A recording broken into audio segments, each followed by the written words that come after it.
SMQB's episode 192. Rooster, who are you bringing to a bar this week? I am going to bring Andrew Luck to the bar.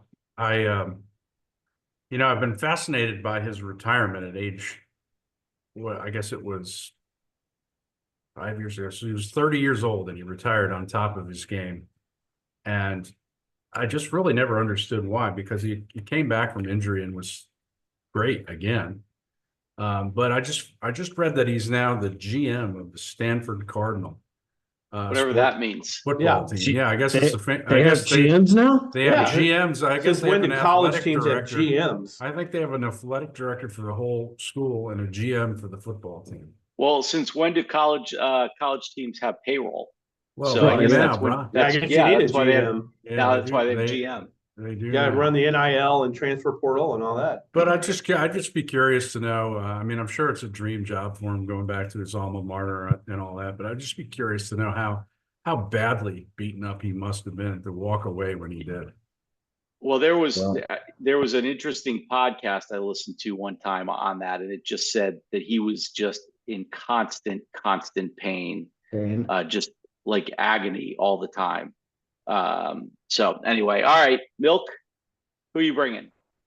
Well, I've been told that I'm not a homer enough, like you guys are on this pod. So I'm going to be a homer and bring this guy behind me, the next great NFL running back, Bucky Irving. Hey, get to know him. We called it here, baby. Rooster called it. This guy is phenomenal. He basically won us the game yesterday against a very shitty Panthers team. 152 yards rushing. Interesting stat on him. He has 256 yards rushing after being hit behind the line of scrimmage. That's second behind one person, Saquon Barkley, at 257 yards. So, wow, he's got more than King Henry at that. Watch out for Bucky next year. Top 10 fantasy. Bucky.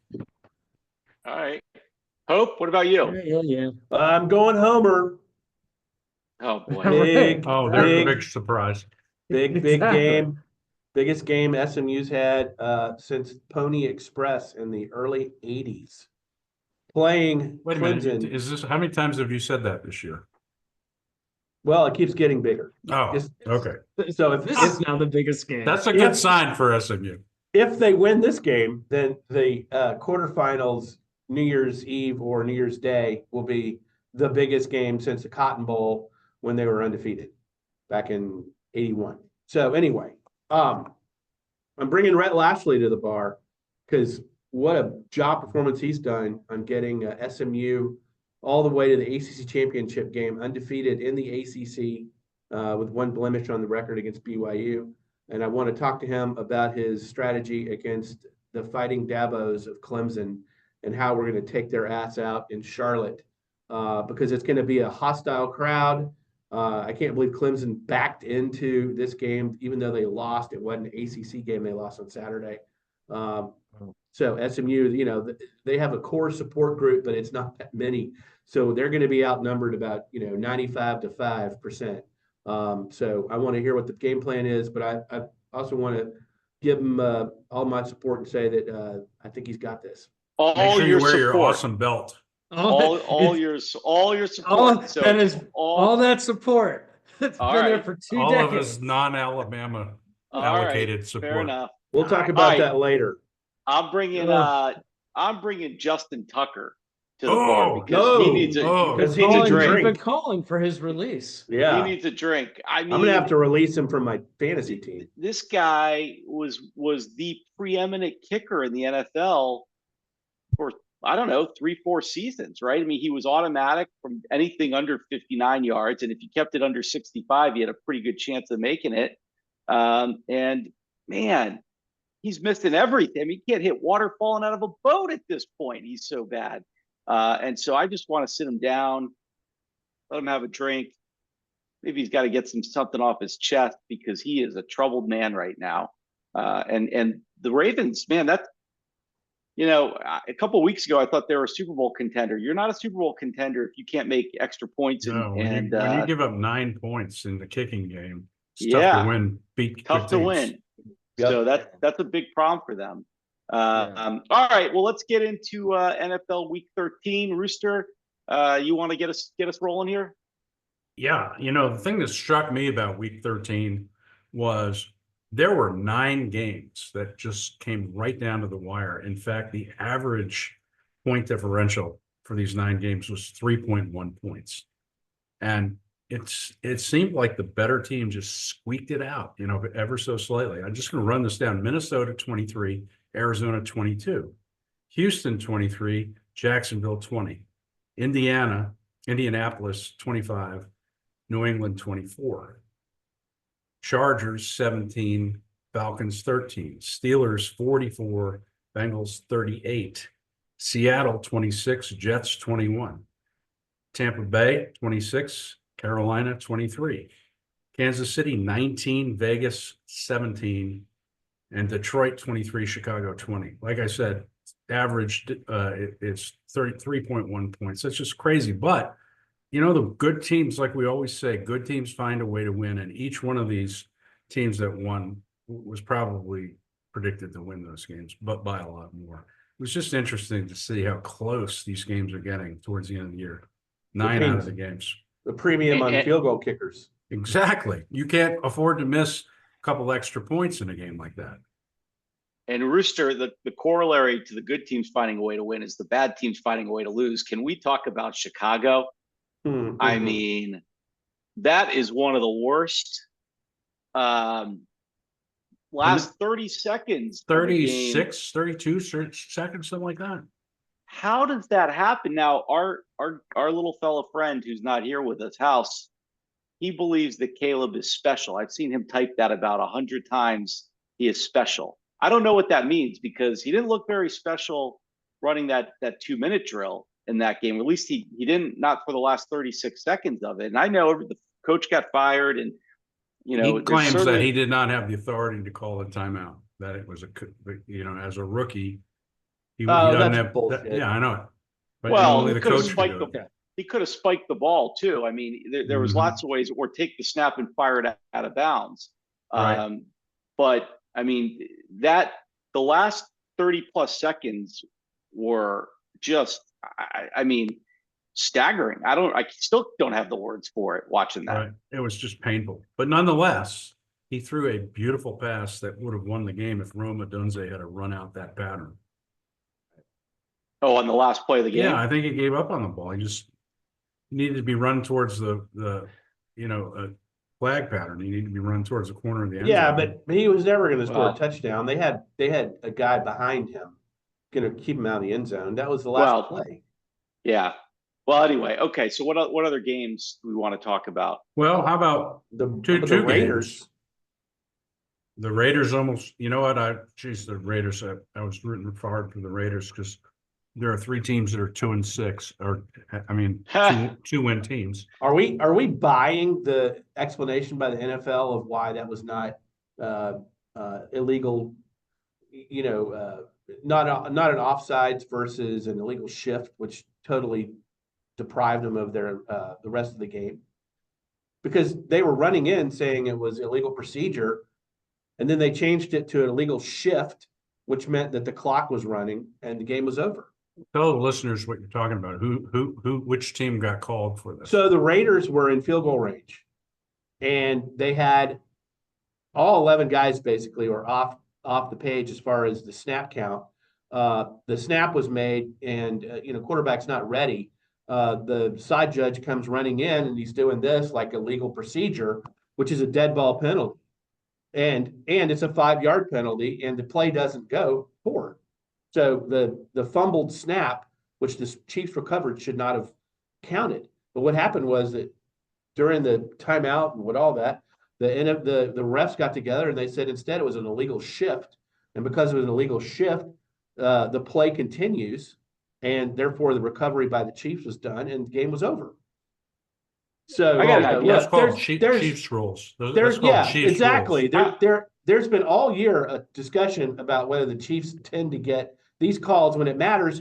Well, it matters because they're 11-1 and they should have lost maybe 4 or 5 games. Well, I've got an idea on this. How about you don't make a bad snap or your Yeah, quarterback that's what is I was ready gonna for the say. snap? How about you run your fucking drill the right way and Right. act Yeah, like a well, real team? Yeah, There's yeah, a reason you have could, 2 wins. They could have done Yeah. that. I mean, look, you're right. Look, we've always said, in every sport, good teams get the calls, right? Jordan always got the calls, right? Because he was Michael Jordan. Don't be a bad fucking team and snap the ball when the quarterback's not ready. I don't know. No sympathy. I still think the Chiefs are a weak 11-1. Very weak. Beyond weak. Well, I mean, does anyone see that team going anywhere in the playoffs? Well, think we've said that before, and they win the damn Super Bowl. I'm sorry. I've seen enough. Like but they were not having a season like this in prior years. I mean, it's disgusting. They barely beat the Panthers the week before. Yeah. let's see what they do against the Steelers. Isn't that their next game? or one of their Chargers. And I might be taking the Chargers in my Yeah, look at that. That line was interesting. What was the other game? We may be coming back. We may be coming back to that later. As We each might week come goes back to by, that game. As each week goes by, though, Pacheco is healthier, and that guy ran like an animal during Yeah, the he playoffs did. last year. And he looked good. He looked pretty good in that game. I thought this week also 2 teams firmly established themselves as either the number 1 or 2 team in their conference. I think the Eagles pulled even with the Lions with that performance against Baltimore, 24-19 over Baltimore. And Buffalo in the snow kicked the snot out of the 49ers. Those 2, I'm sure people are going to argue Kansas City over Buffalo. Right now, I take Buffalo. Not many. Yeah. Every day over Kansas City. And I think I'd take Philadelphia over the Lions based on experience. Yeah. Well, but don't forget, Detroit was in the championship game last year, and should have won for a half. They should have won, right? After one half, it looked like they're on their way. Mm-hmm. So, I think it's close. But I agree with you, Rooster, in general that the Eagles look pretty damn tough. It's amazing what I know we talk about this every week, but what Saquon has done for this team it's really incredible. Because if you look at, Jalen had a really good game. His stat line was nothing to brag about, but he doesn't have to do that much. Nope. Like he just has to game manage. He threw the bus. A great touchdown pass. But so wait, Milt, are you saying Jalen is just a game manager? I'm saying just a guy that he throws for about 120 yards a game, it seems like. But why? You don't have to when your running back is going to run for 100 to 200 per game and 2 touchdowns. And Jalen's also a running threat. I think he's also got the ability to throw for 300 a game, and I think it's a credit to him that he's not such a fucking head case. He doesn't have to. He can coexist with the legend like this. Yeah, no, I mean, look, they scare me. Like, they're good. And their defense is becoming better by the week. Right. By the way, we skipped over one thing when we talked about Buffalo and the Niners. Did you all see that McCaffrey likely had a season-ending knee injury? He's out. Yeah. In that game. People are saying, why did they play him in that game? I mean, what do you guys think of that? They have to win games. Why would you not play him? He played the week before. He's sort of the ideal running back for those conditions. They have no margin of error. They have to win out, and that leads me to my overall point on the NFL is so interesting. It's week 13, and I think we are really close to calling the 7 playoff teams in each conference and be exactly right. Right. I mean, the separation between the wild card contenders, this week especially. I mean, you got in the AFC, you got the Broncos at 7-5. They're holding the last seed, and the next closest is Colts at 6-7 and Dolphins at 5-7. I mean, they're not going to catch the Broncos. And the NFC, the Commanders are 8-5. They got the 7th seed, and the next closest is Tampa Bay or Atlanta at 6-6. The loser of that, division, and then Arizona at 6-6. I think, despite what Jerry World is all fired up, we can win out. Washington is going to be in there at a minimum at 8-5. They're going to win 2 more games. Well, we're fortunate that our and look at your schedule. Yeah, our last games are New Orleans, Atlanta, Dallas, and the Eagles are in there. So, I mean, You're going to win 2 games. yeah. You get to 10 wins, you're in the playoffs. Washington and Green Bay are 2 playoff hopefuls that really flex their muscles this week. I mean, Washington put up 42 points against Tennessee. Green Bay 30, Miami 17, and Miami with Tua has been playing really well last couple of weeks. Yeah. Both teams look great. And Washington's just getting their bye this week. So they're going to come down the stretch pretty fresh. Yeah, they got the week off. Interesting. I don't have Daniels on Sunday. No, you don't. No, you don't. Can we talk about, speaking of Tua, a guy who took a hit and looked like Tua, Trevor Lawrence, man, if you haven't seen that hit, I kind of want to say you should go watch it, but there's also part of me that says, don't watch it, look away. Terrible. I couldn't Brutal hit. watch it. Yeah. Brutal hit. Do we have an update on his condition today? Yeah, that's what I was going to say. I haven't heard anything yet. Yeah, I haven't either. He clearly had a brain injury similar to the one Tua suffered 2 seasons ago, though. Yeah. Based on the fingers, Yeah, hand movements after he got hit. and dirty play, right? Yeah, Dirty. I think if Aziz Al-Shaair hadn't apologized, he would have been #1 candidate for a punch this week.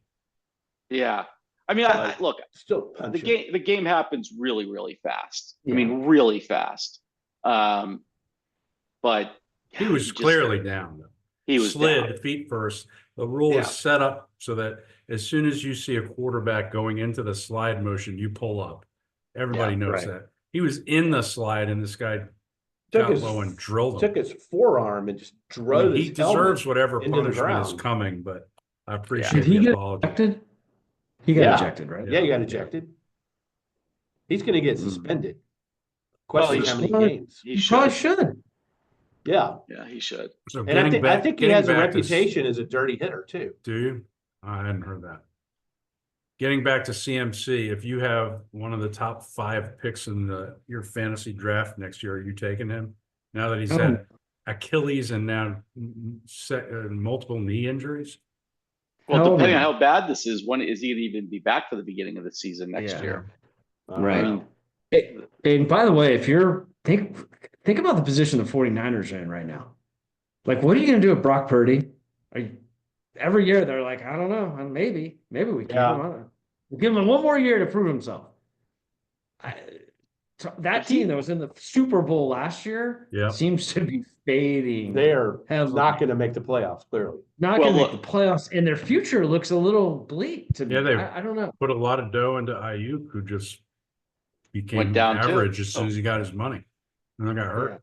Yeah, and then he got hurt. So there's a question for you. Right. Yeah.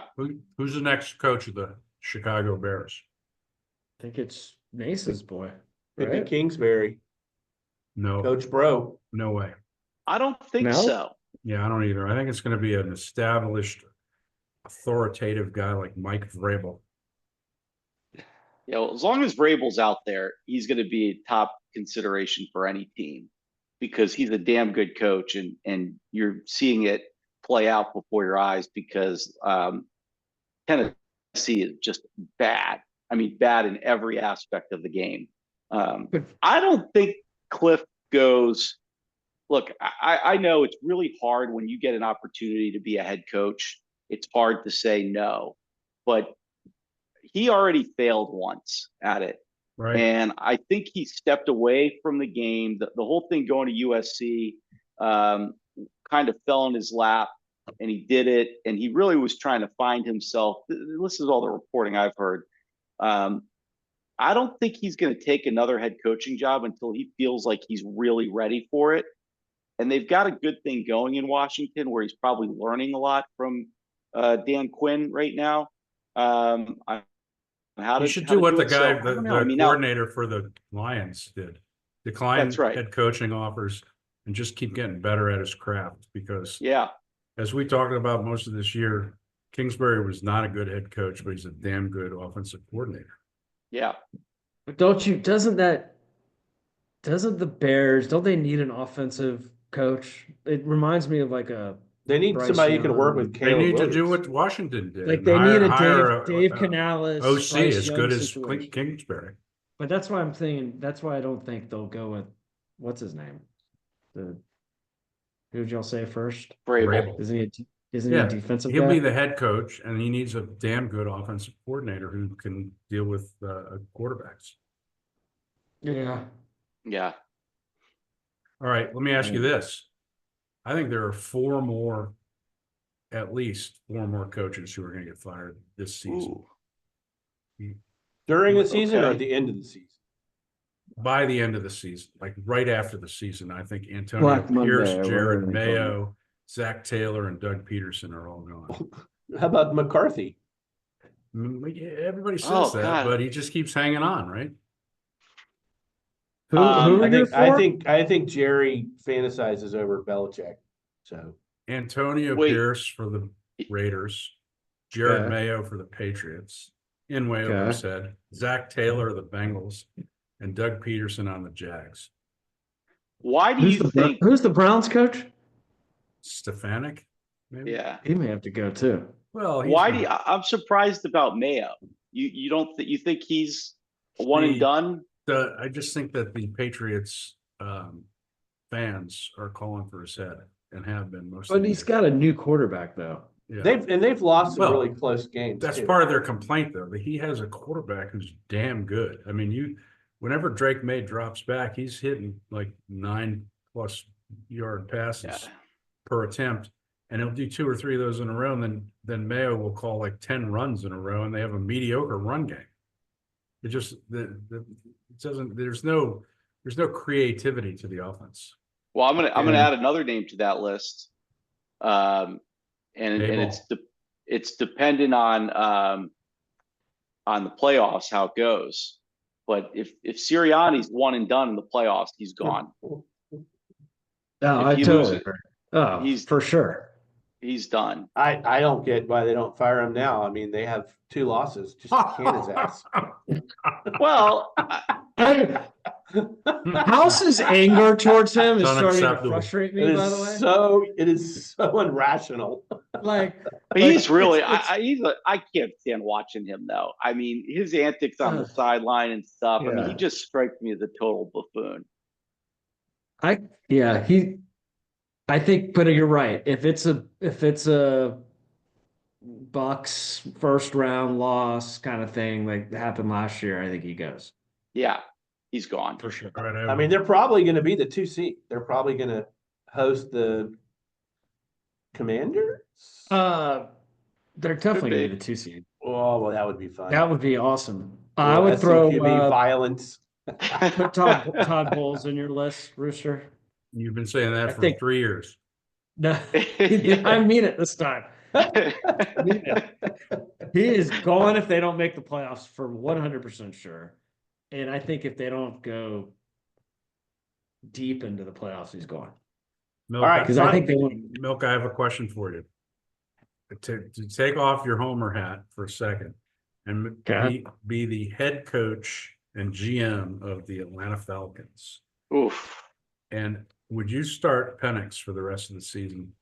No. No, Why not? Kirk Cousins is Why- washed. you haven't Why? lost your 'Cause you- season yet. He's done. Right. You're gonna give up? You're gonna throw in a rookie? Are you? I don't think you're. I think you'd be better off with Penix. Yeah, I'm not than sure that's Kirk giving up. Cousins. You're That might be saving the season. you're tied. I You're tied for the lead in the I division. think you Have got you to seen keep Kirk Cousins Cousins in throw a for- football recently? I love it. Trust me. I think it'd be great. like one of us throwing with our non-dominant hand. Did you hear? Did you hear the stat? I'm lifting this from fellow podcaster Bill Simmons. But did you hear them talking about Cousins didn't throw a ball more than 36 miles an I hour? did hear that, which is next to impossible. Right. Like, think about it. Like, I mean, that's really not one throw over 36 miles an hour. The fact that they can actually register that's amazing to me. And he leads the league in interceptions. And Yeah. isn't Atlanta a dome? It Yeah. is. So Yeah. how do you throw 36 mile an hour and slower footballs on your home field. The fact that he beat us twice and threw like 8 touchdowns in those games is But something's happened since then. He's a different player Good. altogether. Do you know what the Good. average? Do you know what the average speed is of an NFL throw? 50 something. what? 60 miles an hour. So Wow. what? He's His almost like arm is dead? 50%. Is he injured? Yeah, I mean, it's the combine average ranges were 49 to 62 miles per hour in 2023. So, By the way, 55 to 60 miles per hour is average. they go to Minnesota this weekend too. Watch out. Yeah, Like yeah. it could get bad for him. Real bad. Although All I right. guess that's a Start revenge Penix. game. I'd Final, start Penix. Penix is damn good. Final NFL question for you guys. Are we seeing a Super Bowl preview on Sunday? Bills Lions. Could be. Well, as good a possibility as anything, right? Ah, that's a great game. My God, when is that? What time is that game? Sunday afternoon Where is Sunday it? afternoon. Wow. at Ford Field in Detroit. No. What? Bills are playing the Rams. Yeah, that's not right. You got Green Bay, Detroit Thursday night. Yeah. Packers Lion Thursday. Did I move? I went ahead a week. Maybe you went ahead a week. Yeah, you're a week ahead. I'm a week ahead. Sorry. Yep. Well, So same we'll get question back to next you. We'll week. get back to you next week. Same question next back week. to you They're next both going to win. All right. Yeah. We It's finished a good game with on Thursday. week 13. That was it. Yeah. Let's move on to the Plaxico Locks, baby. As things currently stand, Milk has jumped up into second place. I'm in first place at 9-4. Milk is 8-4-1. House and Pope are tied at 8-5 for third place. Wow. And Bison, sorry, buddy, 4-9. Did I lose again? You lost Ooh. again, man. I think God, he's The been. Bucks screwed you. you the suck. Bucks. I think he's been officially eliminated from. You had the Maybe. Bucks -6 over Carolina, and they won by 3. I Come did have a on. good bet. I did have a good bet on Thursday though. But With the good, a Dallas defensive touchdown and Dallas covering. Oh, Yeah. We need your parlay this week, man. Yeah, I got one. I've yeah. got one. We'll Overshot get there. got you We'll that. get there. the good news is we were 4 out of 5 in the win column last week. We had a good week.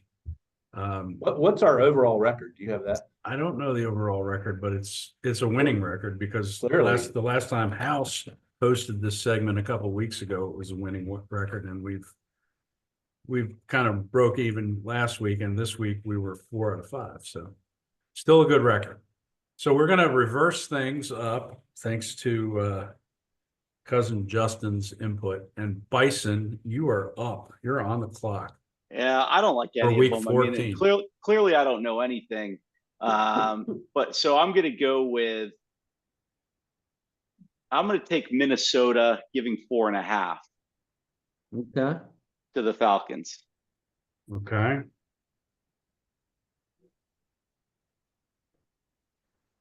This week was kind of hard, by the way. There's a lot of tough bets here.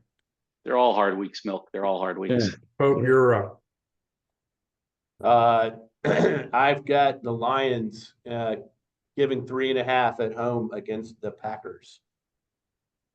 I will take the Lions. They've won at Green Bay. House took the Bears +4 against San Francisco. He loves Caleb. God, he loves amazing. Caleb. Yep. Right. I know it. Yeah. Crazy. San Francisco is back to the wall. Milk. Do you think he wears a Caleb t-shirt underneath one of his 32 Eagles jerseys every Jerseys? Sunday? Yes, he might. He'd love Caleb to go to Yeah. Philly. Yeah. I am taking foreshadowing my comments earlier. I'm not buying into the Chiefs at all. I'll take the Chargers -4. Oh, Chargers Or- +4. No, +4, excuse me. Yeah. Yeah, Yeah. I'll take that. I think it'll be a close game. Okay. Wow. Surprising. Left a lot of stuff wide open. I'm like all in on the tank here. In fact, I'm such a homer that when I first saw Trevor Lawrence go down with that concussion. I'm like, damn it. They only have 2 wins and now they might need a quarterback. Wow. So I'm going New Orleans minus 4.5 against the Giants. Okay. All right. Giants look better with Drew Lock. Bullshit. Better. I think you might have your quarterback there, Rooster. Be I don't careful. think Might be all Be, set. be careful. All right, about that. I got a parlay for us. All right, yeah. let's hear it. All right. We've got the Chargers +4 Okay. with an under 41.5 in the Browns Broncos. Can you So bet fo- this week and next week? What is that next week? No, the Browns is tonight, right? No, what game? Yeah, Browns versus Broncos. Is that tonight's game or next week? That's tonight's game. Well, you can Yeah, make we that can- bet. Oh yeah, That's yeah, a fair okay, bet. yeah, All right. Yeah. That's a fair Okay. parlay. That's available. Where is So it? it's plus 264 on that. So $25 gets you close to 100. Okay, under Browns, Chargers +4. Yeah. All right, Yeah. locking it in. Locking it in. All right. 41.5. All right. We got anything else on the NFL? Hope. Let's talk a little college football. I think the games take a back seat to everything else that happened this weekend. So let's spend a little time on the games, but let's really talk about the fun shit. Well, rivalry week definitely lived up to its billing and turned into basically fight night. And seeing who could plant their flag on whose logo decal in the middle of the stadium. It got out of hand. It really started with Ohio State, Michigan. Inexplicably, Ryan Day cannot beat Michigan, and that could be his Achilles downfall. But again, Ohio State heavily favored, unranked Michigan came in and beat them, and Unbelievable. yeah, and obviously Michigan didn't have much to play for this year after being so bad, but that was a big win. So they take their Michigan flag and they go out and plant it on the Buckeye decal in the middle of the stadium, on the 50. And obviously the Ohio State players took exception to that. Jack Sawyer, their captain, ripped the flag out of somebody's hands, tried to run away with it. A melee ensued. Ultimately, the cops ended up pepper spraying some Michigan players. And it just, just a really, really bad look. Interesting none of the Ohio State players got pepper sprayed. Right. Well, they're Columbus police. What do you expect? Yeah, exactly. Michigan players did. Shortly after that, you had North Carolina State with a similar situation where NC State won in the last minute, took their flag, no one was watching. tried to bury it. In a game nobody cared about outside of North Carolina. Well, my wife was watching it on the plane, and I actually saw it side eye while was I'm the watching only one. Alabama Auburn. But anyway, another fight because of the flag. Arizona State, Arizona. Probably the funniest one because the mascots got into a fight, and I'm not convinced Nerd wasn't linked behind the mascot there. And then Notre Dame USC. I didn't see the whole thing other than I saw the punch that the Notre Dame lineman did to the USC guy in the helmet, just like he's coming off the top rope. Alabama Auburn. Obviously, they hate each other. There was a lot of skirmishes on the sidelines. Arkansas, Mizzou, like that's a big rivalry, I guess so. Another fight after the game. So to do a recap real quick though, where are we going after rivalry week? The college football playoffs, they have their next to last ranking coming out tomorrow. My guess is it's going to be Oregon, Texas, Penn State, Notre Dame, Georgia, Tennessee, Ohio State, SMU, Indiana, Boise State, and then yes, Alabama sneaking in at 11. Jesus and Christ. For right now, University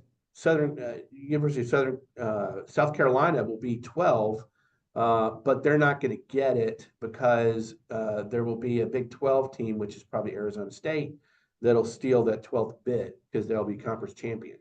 And if you had to do it now, the buys would be Oregon, Texas, SMU, and Boise State. The big question now is going to be if SMU loses to Clemson, what happens?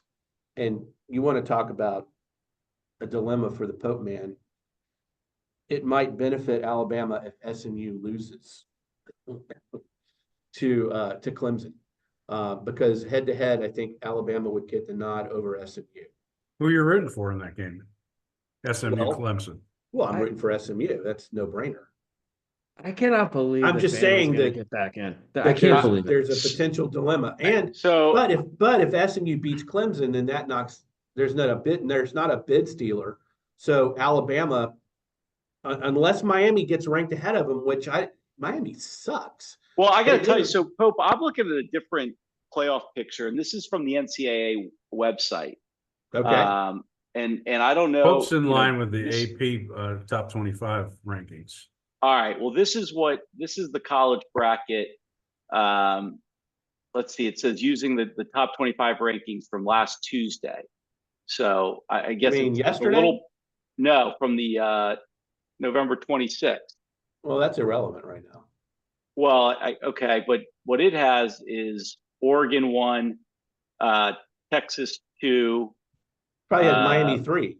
Miami 3, yeah, Boise 4. They're out. So anyway, yeah, I don't know. It has Alabama as the second team out. Yeah, but Well, yeah, that was before Miami lost, and Yeah.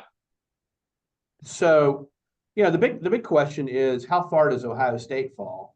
And are they going to fall out of hosting a first round game? They might. So on this point though, there was one other skirmish, and it wasn't between players, but it was between coaches. Although a couple of them, I forgot about. I didn't write it down because I was Twerps. going to leave that to Milk. No, we got to talk about the Twerps and Penn State, because it goes to this ranking thing a little bit, right? So Penn State had their third and fourth guys in, and they scored a touchdown, and Maryland coach didn't care for it and kind of told Franklin what he thought about it during the handshake. And then Franklin, at the post game said, our job is to win. I got my third and fourth guys in there. They've got their first guys in there, and we're trying to get a seeding and get a home game. Not to mention that those third and fourth stringers have been busting their ass in practice all year, and they finally get into their game. They should play as hard as they want. Yeah. You're never going to hear me say a good thing about Maryland. So I'm all for James Franklin here. Hey, Pope, the non-issue. The flag planting thing reminds me of the time T.O. on the Niners, Yeah. I think it was, tried to do a dance on the star. Yeah. And got taken out by leveled by one of the Cowboys. The point being, if you pull something like that, you're asking to get your ass kicked. That's just too provocative. You shouldn't do that. So what do you guys think about the fighting? I mean, I think if you don't go plant your flag on your opposing team's 50-yard line, you should expect to have somebody take you out. Yeah. Period. I agree. Don't What do about that. the opposing Don't- coach just taking don't you do out? it. Milk? We forgot about you guys. No, I mean, yes, if you go and plant the flag, you got to be ready for a major brawl to ensue. Norvell pissed me off because, first of all, those assholes, where do you draw the line? Because last year when they beat Florida in Gainesville, they were very happy. They were in the end zone, all the seniors, Florida, scooping out the field to take home with them for a souvenir. Is that cool? No. Like, what can you? But he's so high and mighty about it. How dare they do that on our field? Last year he's like, go and rip up Florida's field. There's a little bit of hypocrisy here, but A bit. No. Overall, in college football. Yeah, right. I mean, the planting of the stake into the middle of the field should stop. I mean, like that's just causing. I got to tell you, but I don't know where to draw the line. I know House disagree with me on this, but I like that these rivalry games have some spice to them. I mean, I like do that these guys too. go out there and plant the flag, and then somebody comes and rightfully tries to kick their ass. I don't know. I kind of like it. Let's have a little, a little saltiness in these rivalries, right? It But the means problem something. is it's okay. I'm fine with the players reacting that way to the planting of the flag. My problem is it's become like premeditated behavior by the fans. Oh yeah, that's stupid. Fans are fucking idiots these The days. fans are idiots. I'm talking about the players. Well, I don't know if you guys saw it, but Sark prevented the Texas guys from doing the same thing at A&M because we don't know how the A&M people would have reacted. There's a lot of guns down there. Yeah, a lot of guns, swords. Yeah. I mean, they went after SMU cheerleaders for getting on the field when I was in school. So you never know what those Aggies are going to do, but love seeing them get their ass whooped. You've got to have the head coaches have to be. I mean, Napier. I'm sure he did not know that was going to happen because I could tell by his reaction. I mean, he went nuts after those players broke it up. Meanwhile, you see Day, who's literally standing, fucking clueless, does nothing. He's just standing there like, oh, I guess there's a brawl ensuing. Well, he's watching his life passing by, having lost to Michigan 4 times in a row. Yeah, I mean that's a fireable offense, and he knows it. Yeah. When your head coach starts saying that the rivalry game is the worst thing to happen in your life, other than like someone dying, or I can't remember what his quote was. It's time to move on. Yeah. It's time. You need to resign, or you're going to get fired. Like it's no longer working. No, he just looked absolutely like clueless. That's probably the last Michigan Ohio State game he coaches. Yeah. Well, unless they make a run in the playoffs, but they really put. They're not making a run. They're not fucking beating anyone. Yeah. I did enjoy, by the way, Ohio State's quarterback from last year, Kyle McCord, beating Miami in Syracuse. Yes, throwing like 3 touchdowns, which was a good irony of it all because Will Howard for Ohio State looked terrible. That Miami losing at Syracuse really kind of changed the Tough whole place to play, dynamics man. of the college football playoffs. Yeah. Bad things happen in that dome. So we're left with the championship games this week. Georgia Texas is probably the showcase. Yeah. Of that. Oregon Penn State though, that's going to. Yeah. Do you buy Penn State? I don't know, but that could be a good game. Clemson SMU is going to be really interesting because I never would have thought beginning of the year SMU could stand up to Clemson, and now SMU is favored by 2.5. That's the only one that's an elimination game at right? Charlotte. If you assume that SMU loses, they are out. Yes, it is an elimination game, but I think that's a big assumption. And again, it'll be very. Disturbing. Depends on where they rank them. Yeah. It'll be disturbing for me if that analysis is SMU versus Alabama, but hopefully that will come to fruition. Tulane at West Point will be a good game. Yeah, although there's really nothing writing on that. I mean, my dream is SMU to play Alabama in the playoff. I think that's all of our dreams. I think that's all of our dreams. It literally that would be too delicious. It could happen.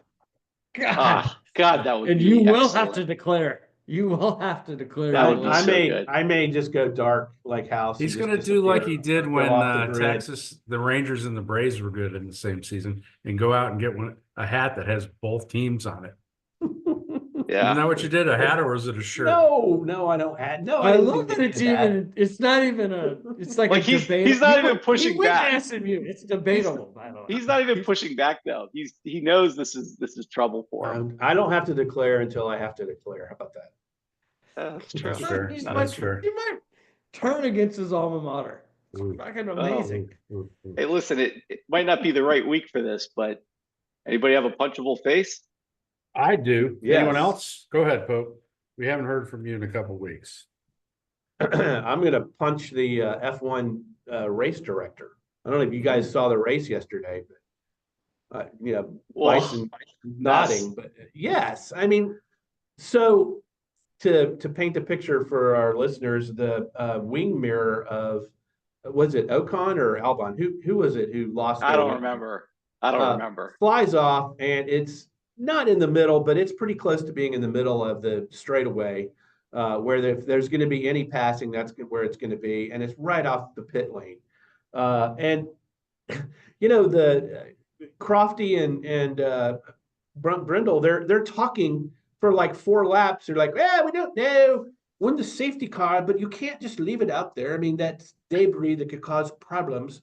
And they just let them go around and round and round, and they don't do anything about it. And then Bottas is making a move and doesn't see it and runs right over it. All the debris flies everywhere. The next car's up. Hamilton and Sainz both get punctures, and they're both out of the race eventually because of those punctures. I mean, completely avoidable, ridiculous. They should have had a safety car immediately, got rid of the debris, and that wouldn't have happened. But the other punch, double punch, is for the penalty to Lando.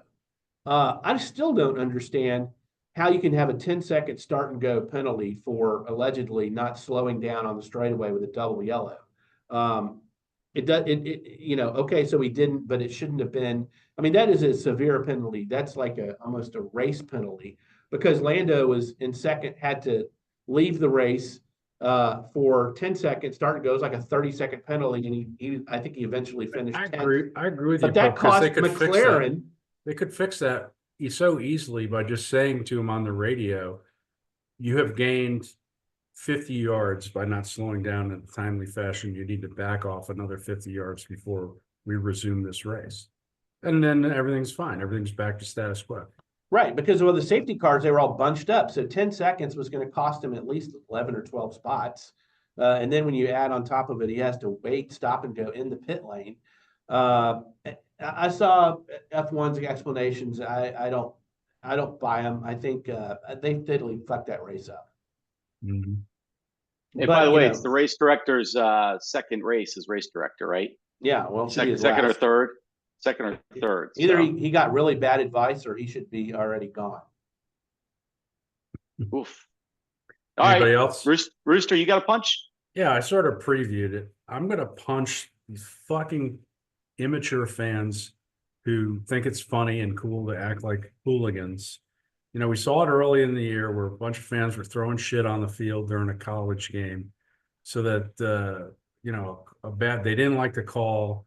There was such a delay from the fan interaction that the refs actually had time to overturn the call in the Texas-Georgia game.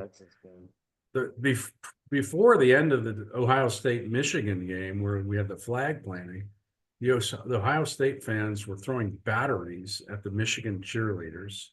All kinds of just really take a page out of the old Philly fan play. Yeah, just shitty behavior from bunch of people who probably never stepped foot on a playing field in their lives.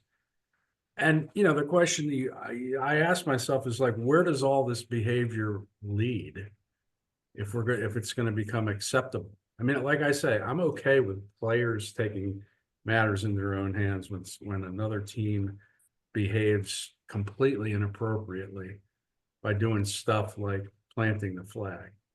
But when the fans think that they can affect the outcome of a game by bad behavior, what you end up with is what happened in Guinea recently at a soccer match, where in the 82nd minute of a game that was like hosted by the military leader of Guinea, the ref gave a red card to the home team.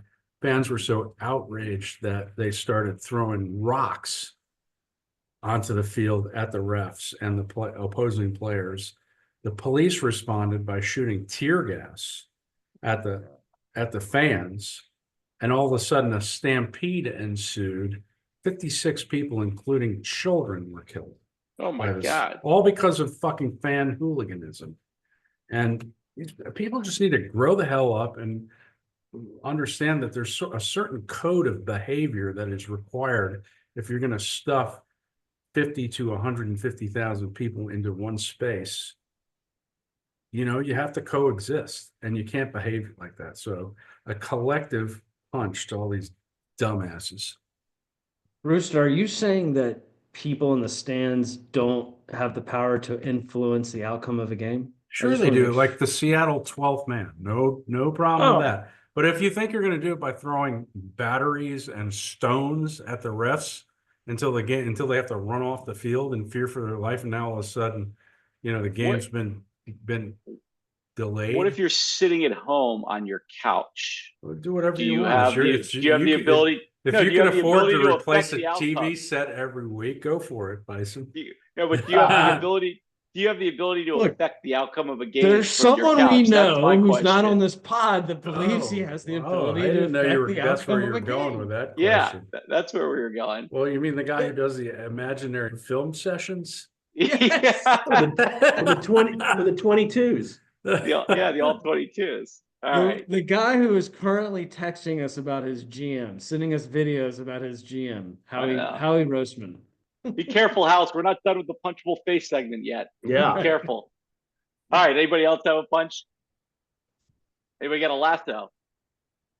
I got a mini lasso. It's not that good, but I'm going to give a lasso to Lando Norris for how he